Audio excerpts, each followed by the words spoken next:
9:18 a.m., Riverside Medical Center.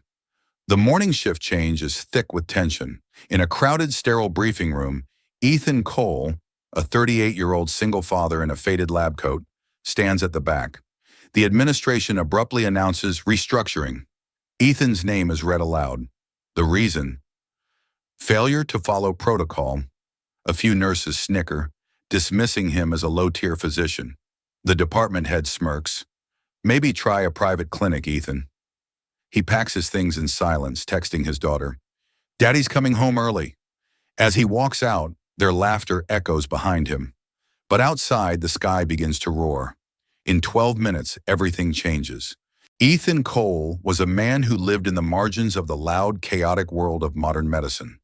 At 38, he possessed the tired eyes of someone who had seen too much and the steady hands of someone who knew exactly what to do when things fell apart.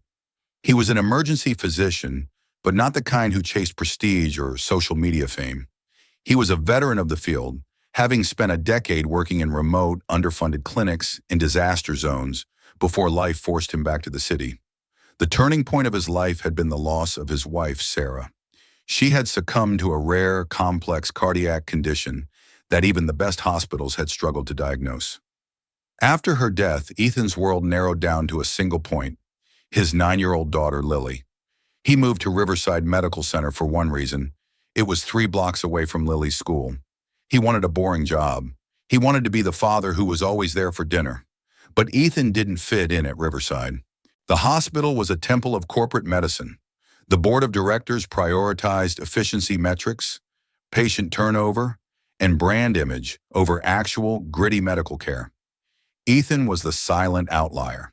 He didn't join the office politics. He didn't attend the expensive charity galas. He simply showed up, saved lives, and pointed out the fatal flaws in the hospital's emergency protocols. The triage system is broken, Ethan had warned during a staff meeting 3 months prior. We are prioritizing billing codes over patient stability. If we have a mass casualty event or a high-complexity respiratory case, our current path will lead to a tragedy. The department head, Dr. Sterling, had laughed him off. Cole, you're an ER doc, not a consultant. Stick to the stitches and let us handle the logistics. That was the beginning of the end. Ethan became a target. He was too slow because he actually talked to his patients. He was difficult because he refused to discharge elderly patients into the cold when their vitals were still borderline. To the administration, he was an expensive, stubborn relic. The morning of the firing felt cold. The hospital was buzzing with the news of budget cuts. When the meeting started, the air was heavy with the scent of cheap coffee and expensive perfume. Dr. Sterling stood at the podium, looking every bit the corporate executive in his $1,000 suit. We have to make tough choices for the future of Riverside, Sterling announced. When Ethan's name was called, the room went still for a split second before the whispering began. Not a surprise, a senior nurse whispered, loud enough for Ethan to hear. He was never really one of us. Protocol is king here, another resident chuckled. Maybe he can find a job at a vet clinic. Ethan didn't defend himself. He didn't beg for his job. He had seen enough battlefields to know when a position was lost. He stood up, his posture straight, and walked to his locker. He folded his white blouse, the one with a small faded stain from a child's juice box, and placed it in his bag. He checked his phone. A message from Lily. Can we have pizza tonight? I got an A on my science project. Ethan felt a lump in his throat. He typed back, Of course, baby. Daddy's coming home early today. I'll pick you up soon. As he walked through the lobby, he felt the eyes of his former colleagues on him. Some looked away in shame, but many simply smiled, relieved that the troublemaker was finally gone. The automatic doors slid open, releasing him into the humid morning air. He stood on the sidewalk for a moment, the city noise rushing over him. He heard a distant siren, the familiar wail of an ambulance.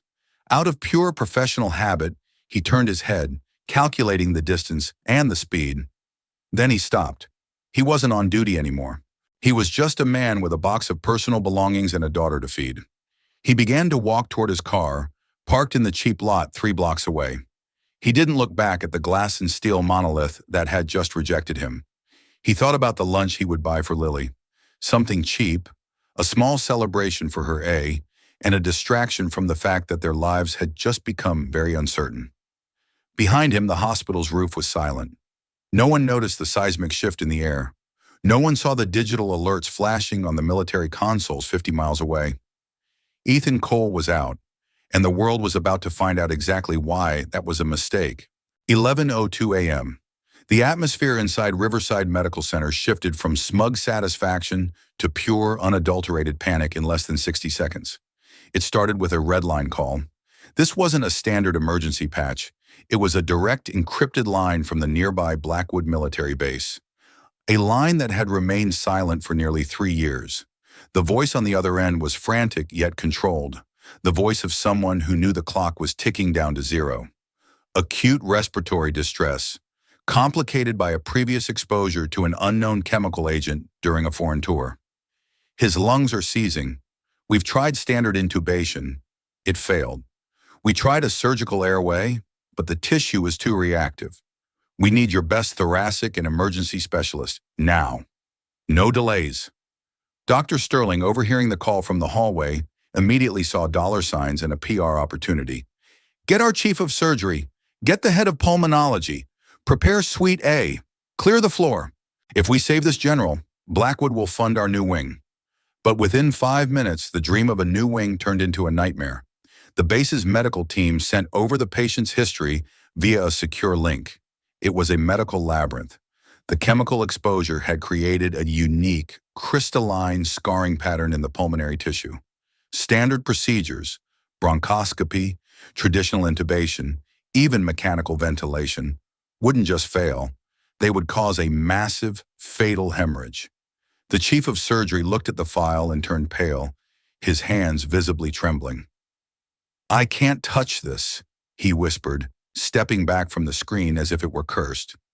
"The scarring is too close to the pulmonary artery. This requires a very specific manual bypass technique, a blind insertion that requires a feel for the tissue. I haven't seen this since. Wait." He began frantically scrolling through the hospital's digital archives, his eyes darting across titles. He was looking for a paper, a case study written years ago that had once been the subject of a hospital-wide debate. It was titled Non-Standard Respiratory Management in Scarred Pulmonary Tissue, a Field Medic's Approach. His finger stopped on the screen, frozen. The author, Ethan Cole, MD. "Where is Cole?" the surgeon shouted, his voice echoing through the sterile administrative hallway. Sterling blinked, his face turning a sickly shade of gray that matched the hospital's floor tiles. We let him go this morning, not 2 hours ago. It was a budget decision. The board—" "Find him!" the surgeon roared, slamming his hand against the desk. "The military is sending their own transport. If he's not here when they arrive, and this man dies on our watch because we fired the only man who can save him, this hospital won't just be finished, we'll be in front of a military tribunal." The administration building erupted into a frenzy. They tried calling Ethan's cell phone once, twice, 10 times. Straight to voicemail. Ethan had turned it off. He was at the school, sitting on a wooden bench, watching Lily play on the swings. He was focused on the sound of her laughter, a sound that was far more important to him than the ringing of a phone. He wanted peace. He wanted to be a dad. He didn't want the world to reach him, not after how the world had treated him that morning. Back at the hospital, the panic was visible on every floor. Nurses who had laughed at Ethan's outdated methods hours ago were now being grilled by the board. Did he say where he was going? Did anyone see which way his car went? Did he mention a park? A diner? The silence that followed was deafening. They had treated him like a ghost, a non-entity, and now he had truly become one. They had no idea who Ethan Cole was outside of his lab coat. 11:15 a.m. The sound of the city was suddenly drowned out by a low-frequency thrum that vibrated the windows of every building within a 5-mile radius. It wasn't the sound of a normal helicopter. It was the sound of power. 2 MH-65 Dolphin helicopters, marked with the black and gold military insignias, appeared over the skyline. cutting through the clouds like knives. They weren't circling for a landing pad. They were hovering directly over Riverside, their massive downdraft scattering trash, hats, and outdoor furniture in the parking lot. Personnel in tactical medical gear rappelled down to the roof before the helicopters even touched the deck. They didn't come with folders or polite requests. They came with questions and cold steel. A colonel stepped into the lobby, his boots clicking sharply on the polished marble like gunshots. He ignored the frantic receptionist and walked straight to Dr. Sterling, who was sweating through his silk shirt, a dark stain forming under his arms. "We are here for Dr. Ethan Cole," the colonel stated. His voice was like grinding stone. "Our intel says he is the only person on the eastern seaboard qualified to stabilize the general. We know he's on your staff." Sterling swallowed hard, his throat feeling like it was full of sand. "Colonel, there has been a clerical error. Dr. Cole is currently off-site. We are attempting to facilitate his return." The colonel narrowed his eyes, his gaze piercing Sterling's facade. "Off-site or fired? We tracked the hospital's internal communications. Our cyber unit intercepted your HR logs. You terminated him this morning because he didn't follow your billing protocols. You threw away a national asset for a few decimal points on a spreadsheet." The lobby went silent. Every patient, every nurse, and every visitor heard it.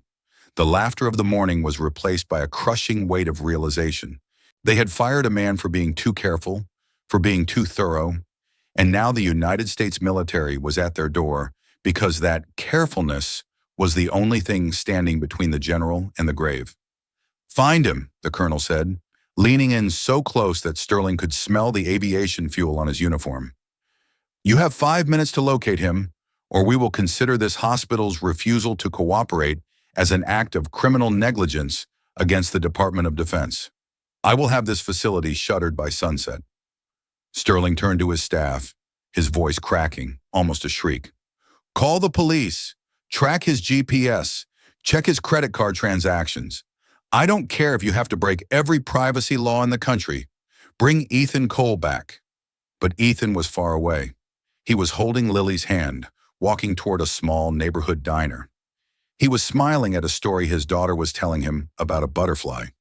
He had no idea that helicopters were landing. He had no idea that the men who laughed at him were now on their knees, praying for his shadow to appear in the doorway. He was finally just Ethan, not Dr. Cole, and for him that was enough. 11:22 a.m., the freeze moment. Ethan and Lily were standing at the crosswalk, waiting for the light to change. In his hand was a small pink backpack, in hers a half-eaten apple. The world felt normal for exactly one more second. Suddenly, the air around them screamed. The two military helicopters, having redirected after tracking Ethan's vehicle via city surveillance and facial recognition software, descended into the narrow street between the brick buildings. The force of the blades sent a whirlwind of dust, newspapers, and autumn leaves swirling around the father and daughter. Pedestrians froze in terror, thinking it was an attack. Cars slammed on their brakes, tires screeching.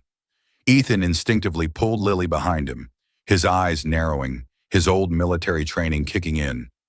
He didn't look afraid, he looked ready. He stood his ground against the gale, his hand firmly on Lily's shoulder. A black SUV marked with hospital decals screeched to a halt at the curb, jumping the sidewalk. Out ran a young hospital administrator, the same one who had handed Ethan his termination papers that morning, and two military medics in full kit. The administrator was panting, his face red, his tie askew and fluttering in the wind. "Dr. Cole, Ethan, please, you have to come back. It's a crisis." Ethan didn't move. He looked at the helicopters, then at the man who had treated him like garbage just 3 hours ago. "I'm on lunch," Ethan said, his voice flat and cold, cutting through the roar of the engines. "And as of 9:30 this morning, I don't work for Riverside. My protocols weren't a fit, remember?" "It's a general, Ethan," the administrator pleaded, practically falling to his knees. "He's dying. No one else can do the procedure. Sterling he's desperate. He'll give you anything. A partnership, a department, anything." Ethan looked down at Lily. She was looking at him with wide, frightened eyes, clutching his sleeve. "Is someone hurt, Daddy? Do you have to go?" Ethan sighed. The doctor in him, the part of his soul that he tried to bury under the weight of his grief and the bitterness of his firing, stirred. He saw the genuine panic in the military medic's eyes. They weren't administrators. They were soldiers trying to save a brother. He looked at the medics. What are the vitals? The medics didn't hesitate. They knew exactly who he was. They rattled off the numbers like a death sentence. O2 sat is at 74 and dropping. Heart rate 140 and climbing. We have a 5-minute window before the brain damage is irreversible. We have the kit on the bird.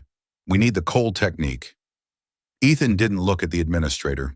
He looked at the colonel who had just stepped out of the helicopter, shielding his eyes from the dust. My daughter comes with me. She stays in the VIP lounge under guard, and I don't work for Sterling. I work for you. He stays 10 feet away from my trauma bay at all times. Done, the colonel snapped, gesturing toward the open bay of the helicopter. They lifted off within the 60 seconds. Inside the helicopter, Ethan was a different person. The discarded doctor vanished. He stripped off his casual jacket, revealing a t-shirt underneath. He snapped on gloves, his movements rhythmic and precise. He didn't need to read the file. He had lived this case in his head for years, ever since his time in the field. Twist 1, the colonel whispered as they flew over the city, the skyscrapers a blur of glass and steel. We didn't just find you in a file, Ethan. The general, he's the one who authorized your secret commendation 10 years ago in the Middle East. He knew if he was ever going to go down, you were the only one who could pull him back. He told us, if I stop breathing, find the man Riverside hates. Ethan didn't respond. He was focused on the monitor, his mind already calculating the angle of the needle. Twist 2, the medic added, holding a tablet. Sir, look at the hospital's recent procurement records we pulled. Riverside rejected the very equipment you requested to handle these cases last month. They said it was non-essential. They were literally starving the department that would save the general's life. Ethan's jaw tightened. They'll learn today that nothing is non-essential. They landed on the roof of Riverside. The entire staff was gathered at the windows, their faces pressed against the glass. Dr. Sterling was standing at the edge of the helipad, trying to look like he was in charge, smoothing his hair. Ethan stepped off the helicopter, Lily's hand in his. He handed her to a female soldier. Keep her safe. Give her whatever she wants from the cafeteria. Then he turned to Sterling. The department head tried to speak, his voice trembling with a fake, oily warmth. Ethan, listen. About this morning, it was just a misunderstanding of the board's direction. Ethan walked past him as if he were a piece of furniture. He didn't say a word. He went straight to the trauma bay, the door swinging open with a violent crash. The room was a mess of high-priced doctors who were paralyzed by fear. They were staring at the general, their hands hovering but never touching him.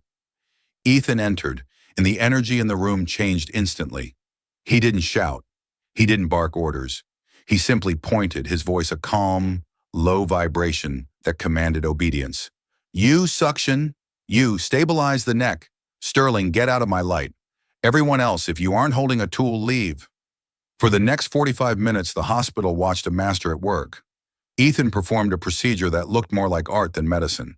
His fingers moved with a precision that defied the chaos of the room.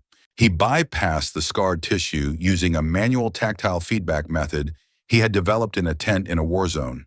He navigated the chemical blockage and forced life back into a man who was seconds from the grave. When the monitor finally let out a steady, rhythmic beep, beep, beep, the room exhaled.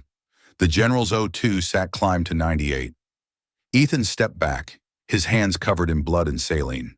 He took off his gloves and dropped them into the bin. The chief of surgery approached him, his voice trembling with genuine awe. I've never seen anything like that. If you hadn't been here, if we had let you stay gone, he would be dead, Ethan said simply. He walked out of the trauma bay. The hallway was lined with nurses and staff. The laughter was gone. The snickering was gone. There was only a profound, uncomfortable silence. The silence of people realizing they had been complicit in a great injustice. Sterling was waiting for him at the end of the hall, clutching a new contract with trembling hands. Ethan, we've reconsidered. A 50% raise, full autonomy, Your own department. Just sign this and we can put the morning behind us. Ethan looked at the paper, then at the man who had laughed at his failing to follow protocol. I have conditions, Ethan said. The meeting in the boardroom was very different from the one at 9:18 a.m. This time, Ethan sat at the head of the table. Lily was sitting next to him, coloring on a piece of official hospital stationery. The board of directors stood. Dr. Sterling sat in the corner, looking like a man who had seen his own execution. The general is stable, Ethan began, his voice echoing in the quiet room. The military is moving him to a secure facility in 2 hours. But before I leave this building, we are going to talk about the restructuring you mentioned this morning. The chairman of the board stepped forward. Dr. Cole, we are prepared to make you the most highly compensated physician in the history of this hospital. I don't care about the money, Ethan said. I care about the protocols you fired me for. He threw a folder onto the table. This is a list of every nurse and orderly you fired this morning to save costs. You will rehire every single one of them with a 20% back pay bonus. Tonight. The chairman hesitated. That's a significant financial. The general's family is very influential, Ethan interrupted, his voice like ice. They are currently asking me why the hospital that saved him was the same hospital that tried to fire his savior 2 hours earlier. Do you want me to give them an answer? The chairman swallowed. The staff will be reinstated. Second condition, Ethan continued. I am now the head of medical safety. I have the power of the red button. If I see a procedure, a procurement choice, or a staffing level that I deem unsafe, I have the legal authority to shut it down. No board approval, no discussion. My word is final. Sterling found his voice.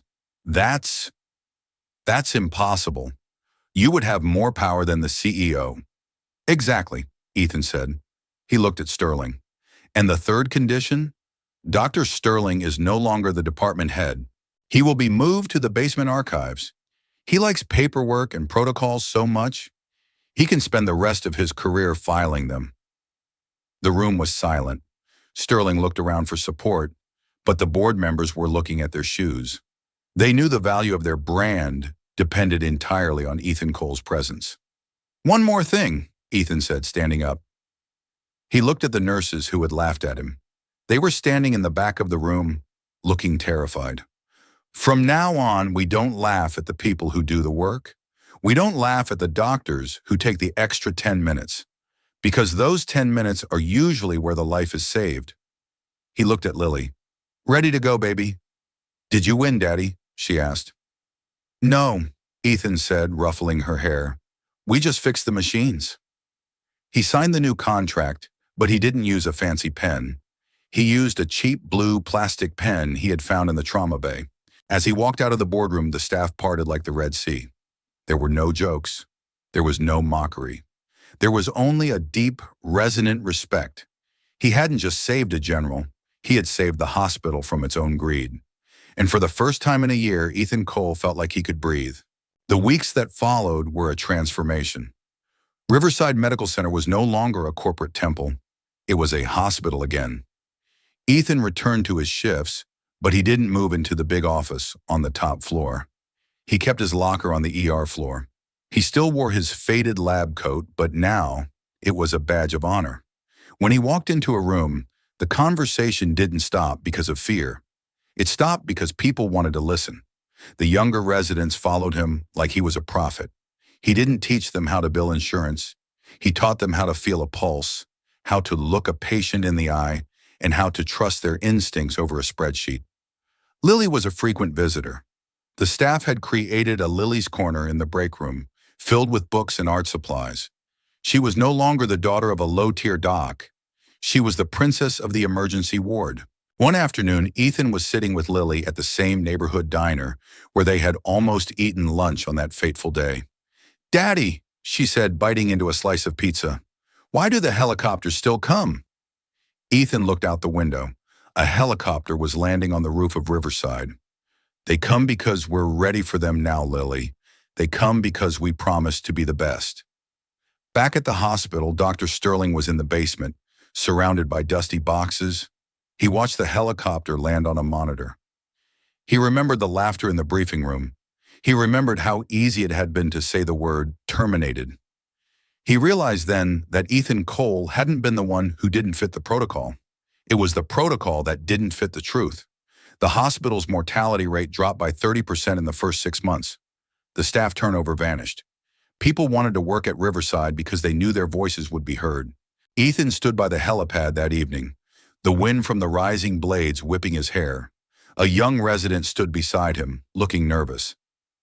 "What if we can't save this one, Dr. Cole?" the resident asked. Ethan looked at the young man. "We do the work. We follow the patient, not the paperwork.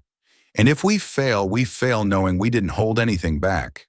He touched the old blouse in his bag, the one with the juice stain. He hadn't replaced it. It reminded him of where he had been and who he was. The man who was laughed at had become the man who led. The discarded doctor was now the hospital's soul. As the helicopters faded into the sunset, the city below was a little safer. Not because of the machines or the money, but because one man had been brave enough to pack his things in silence and wait for the world to realize his worth. If you believe stories like this deserve to be told, leave a comment and subscribe to TT Healing Tales.